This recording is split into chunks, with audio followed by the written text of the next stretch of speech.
Նոր-Նորքի հայորդյաց տան դահլիճում վերջին փորձն են անում։ Հայոց բանակի 19-րդ տարեդարձին է նվիրված տոնական համերգը, բազմաթիվ հյուրեր են գալու։ Փոքրիկ զինվորը Հակոբը մեծ ոգևորությամբ Վազգեն Սարգսյանի անվան ռազմական ինստիտուտի կուրսանտներին է սպասում։ Իր ընկերների հետ մտադիր են շնորհավորել եւ ուրախ տրամադրություն հաղորդել նրանց։ Ես պատրաստում եմ, որ հենց զինվորները գան, ես իրանց համար փոքրիկ զինվորները երգեմ։ Ռազմական ինստիտուտի ուսանողները ճիշտ ժամանակին ճիշտ տեղում են։ Սա զինվորական կարգ ու կանոնի առաջին ու կարևոր պայմանն է։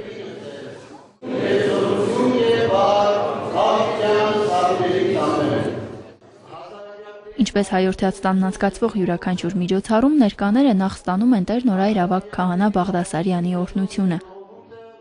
Ես ուզում եմ ամբողջ վերառակել առաստված բոլոր այն հայորդիների համար, որոնք որ իրենց այլյան գնով կարողացան ապահովել վերջին հաղթանակները մեր ժողովրդի։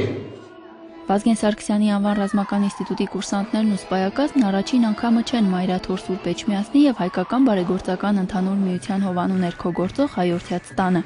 Նրանք այստեղ պատվավոր հյուրեր են հայոց բանակի եւ Վարդանանց տոների առիթով։ Ռազմական ինստիտուտի եւ Նոր-Նորքի հայորդյաց տան միջև տարիների բազմարդյուն համագործակցություն կա։ Մենք ցանկանում ենք այս օրը իրենց նվիրել եւ նաեւ մեր աղոթքն ենք վերառակում առաստված, որպեսզի նրանց բազուկը լինի զորեղ, ոգին մարտունակ։ Հրամանատարների խոսքով այս միջոցառումը մեծ նշանակություն ունի կուրսանտների գեղագիտական դաստիարակության համար։ Նրանց մեջ սերմանում է սեր դեպի հայրենիքն ու մայր եկեղեցին։ Ստեղծվելով եւ թրծվելով պատերազմական բոհով անցել է կայացման մեջ ճանապարհ եւ այսօրվա իր վիճակով մեր բանակը համարվում է տարածաշրջանում ամենամարտունակը եւ ամենակարգապահ։